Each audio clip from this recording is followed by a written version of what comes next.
to University. Guys, Hi.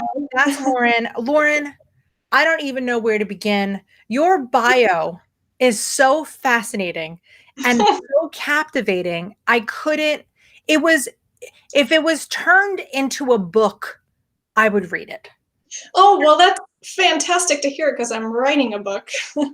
Well, I will definitely be reading that. Okay, give our audience a taste of what I already know in your words. I could certainly paraphrase, but I think I kind of want to. I kind of want to be quizzed on everything. Is really where that goes. But I'm fascinated. I want to hear about the drive cross country, the divorce, being stationed overseas, your mother being stationed overseas. Literally, I'm here with my popcorn going, oh my God, I can't wait to meet Lauren. All right, tell everybody about you and why I've already fallen in love with you. All the juicy details about Lauren. Well, first I want everyone to meet my cat who's hanging out with me today. This is Milo. Milo. I'm adding him to your notes in my notebook here. He's my desk buddy. He's very helpful, likes to walk across my keyboard. So yes, my life has been a bit of a circuitous route up until now. I grew up in the Seattle area. I'm coming at you now from Olympia, Washington, so back in my hometown area.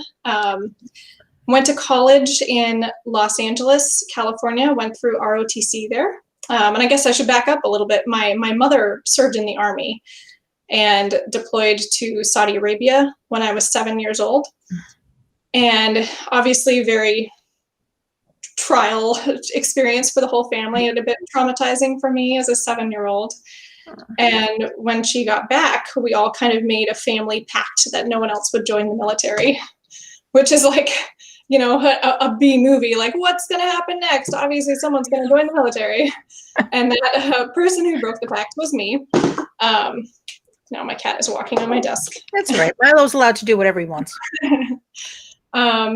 So I came of age right in the 9/11 era. That happened my senior year in September. And right as I was starting to apply for colleges and look at options for paying for college, and an ROTC scholarship was something that I decided to just kind of see what happened.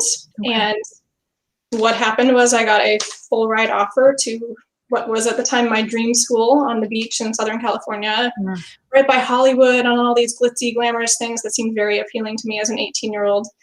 And free college was pretty appealing too. So I signed on the dotted line for that, did ROTC for the Air Force, and I loved it. I loved everything about that group of people. I've always kind of walked to my own beat, been a little quirky. I've always had really close groups of friends in activities I was involved with. I was a swimmer growing up. So ROTC provided that for me in college, and I found, my people there. Really loved it. None of us were expecting that by the time I graduated in 4 years, there would be not one but two wars still going on, or that as an Air Force officer, I would end up even remotely near the front lines. I was a public affairs officer to boot, so kind of like PR for the military. So not what you think of as a traditional, infantry or engaging in direct combat type role. But we know now in hindsight that these wars have been very long ongoing and different, blurred lines. There's not really that traditional front line that you've had in the past. Yeah. So as it happened for me, I actually volunteered to deploy because apparently I'm a masochist.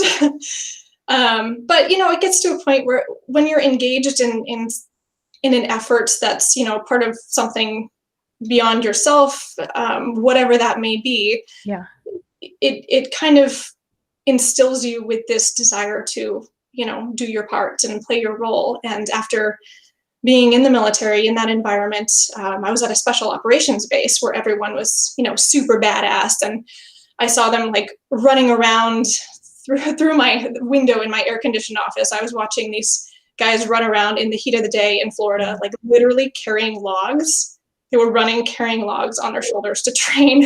And I was like sitting here, typing up my press release and making phone calls to people in the community. And I was like, this just doesn't feel satisfying to me. So, and at the same time, it got to a point where I knew that something was coming. Yeah. I had actually been tasked on a deployment to Iraq, and then that got reassigned to someone else. So it was kind of like just waiting for my name to come up again. And in an effort to take some semblance of control, Okay. I ended up volunteering to go to Afghanistan on an assignment that I thought would be more meaningful than, continuing to sit in an air-conditioned office at a main base somewhere typing press releases. Okay. So I ended up on a provincial reconstruction team, which is, a lot of people have never heard of it. I had never heard of it until I was on one myself. But it's basically a small, bureaucratic, for the most part, team that works in a specific province in Afghanistan. They also had them in Iraq. Okay. And the purpose is really to build the local infrastructure and the local government capacity. So Wow. any mentorship efforts and, working directly with, for me, communications officials in Afghanistan to try to help them improve their media efforts and communication with their people. So very, dynamic, interesting mission. Of course, very complicated, much more complicated than I could have imagined going into it. And believe it or not, we did not change the world in 9 months. It's what happens. How long were you overseas? 9 months. So 9 months, you come back. After your 9 months, I'm sure your mom wasn't too thrilled with your deployment, considering that you had your family pact that you already disrupted. So 9 months, you come back, you meet who you think is the love of your life, also former military. You fall in love in Boston, right? Am I good? Am I good with my story? Yeah, you're well. Fall in love in Boston, and this is going to be your forever beau, of course, in true fairy tale fashion. That did not go as planned, right? Am I good so far? You end up breaking each other's hearts. I like to make it very dramatic. You break each other's hearts, and you realize that you're better friends than you are lovers. Is that kind of close to where we are, or was it a horrible divorce? There were definitely some horrible parts. And, to be completely honest, part of the reason that relationship ended is because I did not feel comfortable bringing children into it. It was not a healthy environment for kids. And that has always been really important to me. So I didn't want to, continue pouring everything into this relationship and just trust that someday we'll get to a point where we can have a family in this environment. That was too important to me to risk losing. It has to be an easy kind of trap to fall into after a deployment of so much, everything up in the air. To feel secure for a minute, the idea of marriage, I imagine, must be much more appetizing than had you always just been here and, in your office in Florida, typing away at your keyboard. Probably coming home, I think, and that's probably something that a lot of military mamas and papas feel, is that you kind of crave that stability when you come back. And I'm sorry that it didn't work out, but I suppose, as they say, everything happens for a reason, right? So after your divorce, you throw your hand at online dating. Love that so much. A stickler for grammar because your degree is in creative writing. And so you and Julie will really get along. I have to say that that's how Julie found us, is by volunteering to edit a magazine we used to have, and now she's a full-time university employee. So it's one of those things. Being a stickler for grammar is good. It's the butt to the people that you're correcting. So you meet a new boy online, and you decide you're going to drive cross country. And so you trek through, and this is now during COVID, like fast forward. Was your drive during the pandemic? We actually made the trek before the pandemic, thankfully. And just to back up a little bit, so the grammar thing, for my husband's sake, I should say, in his defense, he he was doing one of those cutesy messages where like you spell things weirdly. It was intentional, and he admits now that like there was some drinking involved that evening that he was sending this message. But my initial thought in reading it was like, oh, this is cute. Like, and he's got a cat in his picture. That's pretty cute. But like spelling and grammar, But I'm very glad that I took a chance and responded. And, you know, we bonded very quickly over cats and bacon. And I think Beyonce was involved in there. And a twin mom. Look, it was a premonition that you were bonding over. Is Milo the cat that like, is Milo your cat that moved with you? Is it his cat? Is that the cat in the picture? Who is Milo in the family? So Milo is my cat. Milo is almost 15 years old now. He's Oh, been Milo. For a lot. He lived with me in Florida and in Boston and made the trek out here to Olympia. We flew him before driving. We did not bring him in the car with us for 17 days. That would have been torture for all of us. Gosh, yes, I would imagine literally climbing the walls. Yeah. So 17 days was your trek across country? Yes.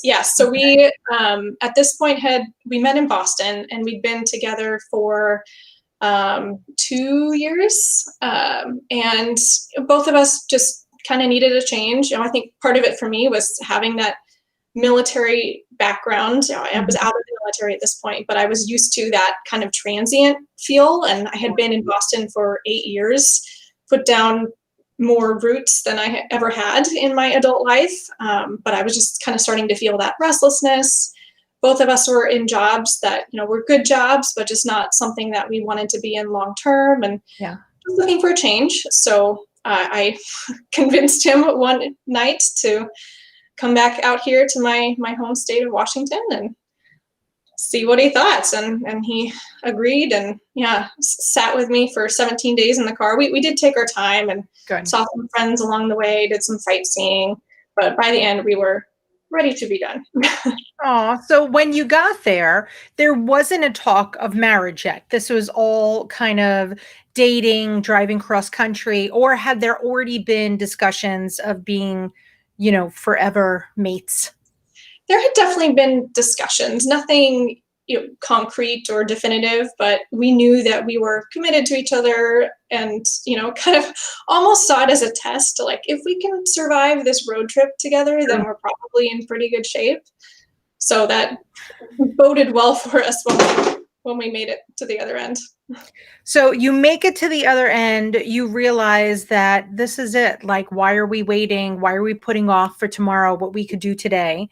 You got married virtually with your family. Now has the pandemic started when you're back, and what's the timeline of this? Just because visually I like to. Yeah, no, absolutely. So we got to Washington State, not this last summer, but the summer previous to that.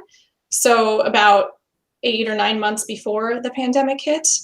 And in that time, we actually were living with my parents for a couple months while we got settled. Neither of us had jobs lined up, so it was very much a, clean slate, shot in the dark. Let's see what happens.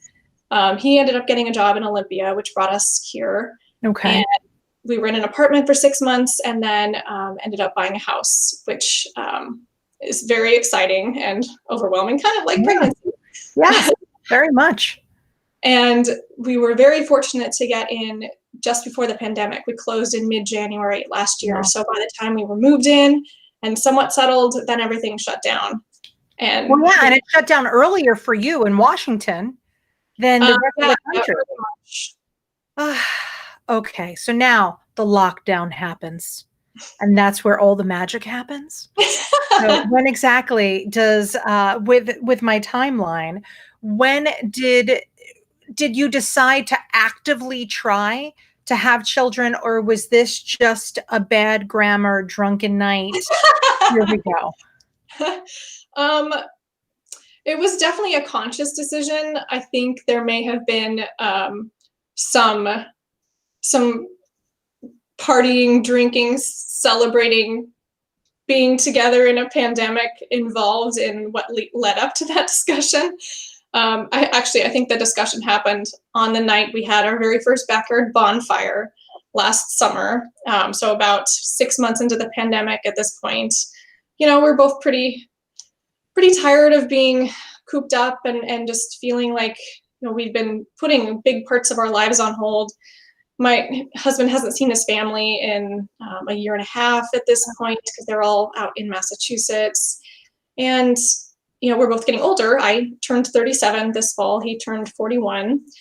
So as we were looking at that coming up, and there's really no end in sight for the pandemic at that point, hopefully things are changing now. But, we'd been discussing for a while, like, this sucks. We really just want to, move forward with our lives. And very grateful that we have stable jobs. We're able to keep working right now. In a lot of ways, we're very, very fortunate. But it is hard to think about, these next logical traditional steps that are very much interrupted by what's going on in the world. Yeah. And, we knew we were committed to each other. That wasn't a question of that. And thought, well, maybe we'll, see what happens in the next year, maybe plan a wedding summer 2021. But, do we really want to wait that long to start trying for a family? Because we are both older. And I've always kind of been paranoid that I would have trouble getting pregnant. I think a lot of women struggle with it, especially as we get older. Yes, every year you convince yourself that it's not going to happen. You're ticking time there. So we thought, it might take a while. Heaven forbid, maybe it won't even be possible, and then we'll want to go into an adoption pipeline, which can take a long time. So let's just see what happens. And literally like 6 weeks later, I was pregnant. So again, very, very fortunate. And then maybe 8 weeks after that, found out that I was pregnant with 2. Oh my gosh. Okay. So here we are today. Today you are 14 weeks pregnant. You are spontaneously conceived your babies. Do we know yet if they're boy, girl, girl, girl? Are we not finding out? Where are we in what we know about our pregnancy? So we do want to find out. We both kind of like the mystery and the allure of not finding out, but we're also both very impatient people and planners. So that would be really challenging. He's also a medical professional. He's a physician's assistant. So he's gone through training and rotations in OB. So he can kind of read ultrasounds. And we didn't want to be in a position where like he could read it and he knew, but he didn't want to tell me. So we are planning to find out. We've gotten kind of like mixed, like maybe it's this, maybe it's that, and our last couple ultrasounds. So we're kind of waiting until the 20 week to really put any stake in that. Yes. Now, what do you suspect you're having? It would be really cool to have a boy and a girl, but do you think that's what it is, though? Do you feel like, what's your gut telling you? My gut doesn't know anything about this, honestly. I don't know. I feel more comfortable about the prospect of girls, I think, because, I am one, and I have 3 nieces, also a set of twins there, who were born while I was in Afghanistan, which is pretty amazing. So yeah, I definitely have more experience with little girls, but boys would be a lot of fun too. So there's no losing this game, really, honestly.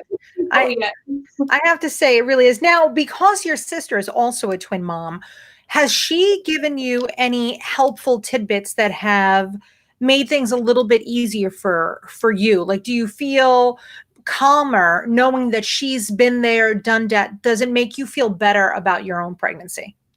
It does, yeah. And she's a very like level-headed, patient person. She's an amazing mother. She actually referred me to Twiniversity, so tell her we said thank you. That. And so she lives in Eastern Washington, and I haven't had a chance to see her in person in quite a while, certainly since the pregnancy. But we do we text and we do family Zoom meetings regularly. I actually just broke the news to her very recently.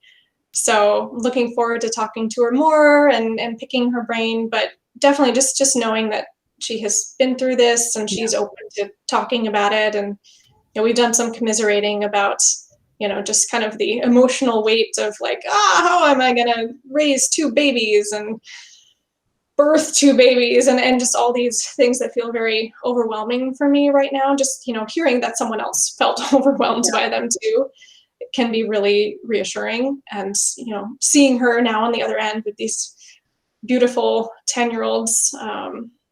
Yeah, 11-year-olds. Oh my gosh, they're 11. Oh my gosh. So you have three nieces. So the singleton was born before or after the 20s? After. So they were after. So see, she wasn't too scarred for life. She rolled those dice again. So that's kind of reassuring. So at 14 weeks so far, how has your pregnancy been? Do you have morning sickness, any cramping? Like physically, is it what you expected it to be? So I think I had a very romanticized version of pregnancy in my brain. As many people do. I definitely was aware of morning sickness and was fearing that. Thankfully, I've actually had a really, in that regard, a very easy pregnancy. I had, some nausea, no vomiting, which I'm very grateful for. But yeah, just some bouts of nausea, a lot of just like sheer like bone tired exhaustion. Like I would walk up the stairs and then like have to sit down and rest, get out of breath very easily. Every time I sneeze, I pee a little, which is, super cool. Yeah, I think it's great. It's a wonderful little part of being a woman. It's great. But I'm waiting for that like pregnancy glow and like, all my acne to go away and just to feel like, I'm a miraculous vessel and I haven't quite gotten there. So. I think you look great for the record. Oh, so thank you. I definitely think you are well. So light or not, I definitely think there's an essence to you that you probably don't see yourself, but as somebody who's never met you, I could see it. Oh, well, thank you. My husband does keep telling me like, you look so beautiful. I think you're glowing, which is really sweet. See? So he was the right one after all. See, it's all meant to be. So as your pregnancy has progressed kind of up until this point, do you think that there is one thing that's keeping you up more than others at night about, whether it's planning as far as gear, anxiety, financial, but like, is there something that you're like, oh God, Nat, I really can't, get over X? Is there something that's really at 14 weeks really kind of eating you up a little bit? I think the big thing for both of us has just been, concern about healthy babies. That really just like, we keep reminding ourselves that like people have been having babies all throughout history and like we're relatively competent humans and but just by virtue of numbers, we're probably more competent than other people who have had babies in the past. So like we can do this. We'll figure it out. My family's nearby. We've got a great support system. Yeah. But the things that we can't control at all, like, are these babies healthy? We went through the first round of genetic tests and knock on wood, everything looked good, but there's just so many factors. I know I'm past the primary point where if there's a miscarriage that is likely to happen, but there's still just so many variables. It's impossible not to dwell on all of it. It's very much out of your control. And so to try, I think at this point in pregnancies in general, and I don't know if you've looked at our twin pregnancy week by week, but like it's definitely something that I would take a look at simply because it tells you what other people were thinking and feeling this week. And so it goes back to that whole, I like to call it misery loves company, because then you know that you're not by yourself on this. So you do have your sister, but your sister's not 14 weeks pregnant today. It was a minute ago. So that is one thing that's really, really helpful. And also the other thing is what's kind of cool. And I'm like, clearly, I love me some twiniversity, obviously, but I do love that we really are here for each other. And it's very different than any other website I've ever been a part of. And I think that when I founded Twiniversity, one of the main things, like we have like little cornerstones, and one of our cornerstones is community. Because despite the fact that, I had my twins are 16. I was 14 weeks pregnant. I can remember it like it's yesterday, but I lived my birth and pregnancy, relive it all the time just because this is what I do. But I love that on with us, we could share, like you could be matched with another 14-week pregnant woman. And, she could be having a totally separate experience than you with morning sickness, with foot swelling. But at the end of the day, everybody's always has those same concerns. Like, is everybody just going to be healthy towards the end of your pregnancy when you're ready to just evict them and just be like, I'm delivering them myself in the kitchen. I don't care. Then it becomes more of the focus on, is everything done? Like, what more do I have? Do I need to do? But right now, your primary focus really should be on just drinking water, as crazy as that sounds. So parents of twins, unfortunately, go to the hospital a lot more for simple things like dehydration. And like Lauren, honestly, it's so simple. Just drink freaking water. Like, even if I'm sorry, my carbon footprint is very, very bad on this planet, but this is the way that I know how much I drank, and I will fill up another one of these by the end of the day. Just let that be your priority. Oh, I got fuzzy for a second. But let that be your priority, is just eating and drinking for now, resting, and starting to plan, but not going overboard OCD. So start making your lists, start being like, okay, here's what I have to get done. And if you don't know what should be on your list, we have all that information on the site. Like at 14 weeks, you should, know probably what hospital you're delivering in, find out when your next hospital tour is. Because sometimes now, especially with virtual, they may only be doing them, once every 60 days. So that is something you might want to look into.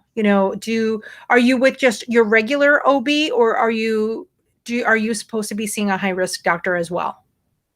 So I have been referred to a high risk maternal and fetal medicine place for my ultrasounds to kind of monitor things more closely. And then I check in with my OB every month. See, So as things, that may shift a little bit. It may, but ultimately the person probably delivering you is still going to be your OB. But now it's kind of you're just hitting your second trimester, right? So now we're in it, and you will start feeling the glow, I hope, for yourself, because we already see it. So you're a little bit behind. So catch up to what the rest of the world sees. And start thinking about Milo too, as crazy as that sounds, but he is your first baby. And so I really despise people who aren't pet people. When you have a pet that you've had pre-babies, often people are like, pets aren't kids. I hate to break to them, pets are kind of your kids. So, thinking about maybe purchasing something like a crib tent. If Milo's going to have, his way with the house and be able to go everywhere, there is equipment that's made so that Milo doesn't jump into the baby's crib. There's all these fun things that are out there. So start looking up that kind of stuff. But this is really a chill, relax, enjoy the silence. You got a lot of weeks ahead of you. A lot. I would also consider perhaps starting to use some creams on your belly. So maybe you could alleviate some of the stretching and itching further down the line. So that's another thing that people usually start too late, is moisturizing appropriately, and they wait till their skin is like, oh, it's stretching too much. So if you just get into the habit of doing these things, it'll be so much better. But yeah, and so we're getting some comments, and Sandy was saying that hers are 14 months and she has a 2-month-old. That's a lot, Sandy. And that you could end up on bed rest the last month, which also, by the way, is pretty common with twins. And it's not, once upon a time, Lauren, like people used to say, like, oh, by 30 weeks, expect to be on bed rest. Bed rest then and bed rest now isn't necessarily the same thing. You might be putting yourself on self bed rest just because you get too big and you're too uncomfortable. So the more things that you can get done, like if you're going to paint the baby's room, like things like that, I would say probably by like week 26, 27, paint should start going up on the walls. So there is like a weird little timeline of when things should get done, because you don't want to rush it. You just want to take your time. But at 14 weeks, this is when all the fun is just beginning. You got through the hard part, and now you have a little honeymoon phase, and then you're going to get to the next hard part. So for now, you just enjoy it. I'm so happy. I'm honestly so happy that your sister has twins. It makes everybody's life so much better. That's my dog. And I'm fuzzy. This camera's crazy. But yeah, we're dog people. Although I'm definitely Oh, not a cat. my sister's actually here. Oh Hi. I my gosh. Oh love you my gosh. too. That is the best. Oh, I love it. Thank you for telling your sissy about us. That's kind of like the biggest compliment I could ever get is when friends and family refer other friends and family. I'm so lucky. I really, really am. Well, listen, I got you. Is there anything I could help you with today? Like, is there something that's really on your mind? You have me anyway. I mean, all Twiniversity knows I'm so ridiculously accessible. People never quite understand that. I got like 4 calls this weekend just from people that wanted to kill their husbands. And I was like, calm Well, down, it's good everybody. to know that when I have those flashes, I'm not alone too. Usually I would say when the kids hit about 3 months or 4 months, everybody just starts losing their marbles with their partner if their partner is not really holding their weight. And so my typical response is, "You're right. You're on target for all your mommy milestones." That's it. There's only so much that we could take before we lose our calm, cool, and collected temperament, and we just unleash the hounds is what happens. So Yeah, especially in a pandemic environment, and we're all like just so on top of each other all the time, so much more so than normal. I know that's been a challenge for us as we navigate, this new marriage and having a house and thinking about baby stuff is that, we don't have that separation that we would get under normal circumstances. So we, kind of amplifies all those little annoyances and quirks that drive each other crazy. there she goes again. She's the worst guard dog. If somebody gets food delivered in our building, so I live in a building in New York City, and the only time she'll bark is if somebody is getting food delivered. I could have somebody walking in with a knife going like this, my dog wouldn't bark. But if they had an egg roll, she's in. This is I my kind of know. She is not the sharpest tool. She definitely would not be somebody who's going to protect me. So, yeah, good luck. So, if anybody's trying to rob me, just know, just bring an egg roll. You'll be fine. You'll get in with no problem. Um, I love this, and I'm really hoping that you let us follow you through your pregnancy. And it's fun for us, but it's kind of fun. You could speak to our little clan of mommies that we've had. It's fun to go back to the weeks of your pregnancy and look at this in 5 years because we don't erase anything. That's how we do it. Because, once again, like I said, 14 weeks pregnant now and 14 weeks pregnant in a few years, the only stuff that changes is really the gear. It's the same emotions kind of stay no matter what. But of course, now the pandemic did change things a little bit. It elevated it more. But since I've said this a million times at Twiniversity, we are not that we're not impressed with the pandemic, but we have always been speaking to a quarantined audience because twin parents typically, whether you are on self, prescripted bed rest or you're home just because you have 2 little kiddos, that it's easier just to stay home. So we've been speaking to an audience that's been at home since 2009.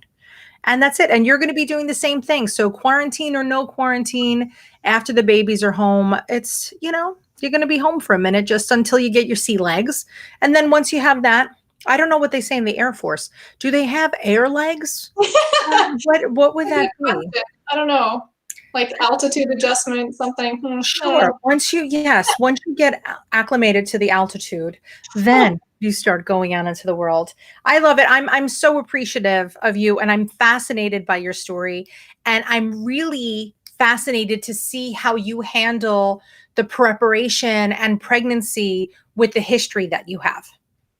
And then I can't wait to read anything that you write because if the little bio that you wrote for Twiniversity is any indication, I'm sold. I'd like to Well, thank pre-purchase you. the first. I will tell future prospective publishers that. Please do. Yes, and I could connect you with our publisher. We have real publishers. I know people in New York. So yes, when you're ready. Wow, See? that's amazing. Thank you. You Very got it. gracious. It's all about who you know. I've said that, and I've told our community at large, people who write children's books, I'm like, any way that I could possibly help. It's for us. Any way that the twin story could get out there more and we're looked at less of a sideshow and more as just a regular parent, the better that we'll all be. So, Lauren, thank you so much for playing with us today. Yeah, this was great. Thank you. And thanks to this community. I'm really looking forward to exploring around and finding that, commiseration and reassurance from those who've been through it. And Sandy, good luck on your PCS to Hawaii with 3 little ones. That That's going to doesn't be sound fun. easy, but paradise on the other end. So Oh my God. We have a twin club with us also by now. And I encourage the twin club to go look at our twin pregnancy week by week, because one of the things we always say is reach out to your local twin club, because nothing beats having a cocktail or 12 post pregnancy with a twin parent. So yeah, right now just stick with decaffeinated iced tea and other flavored sparkling waters, and you'll have your wine and coffee later. I will drink it all for you okay, until it's sounds time for you to go back. Okay. I'll take one for the team. cider for New Year's. Oh, that's true. All right, my love, it is a pleasure to meet you. Sit tight right there, but the rest of the Twiniversity family, thanks so much for watching. Lauren is going to share her story with us, and we're going to stalk her as much as possible. Maybe we can do this too with your sister once, and we'll do the 3 of us, because that would be fun. Oh, that would be fun. Yeah. Yes, I love this idea. Okay, guys, see you later, alligators. Have the best day ever. And don't forget to make sure that you like this video. And also, there's a thing like turn your notifications on so you don't miss Lauren next time. See you later, guys.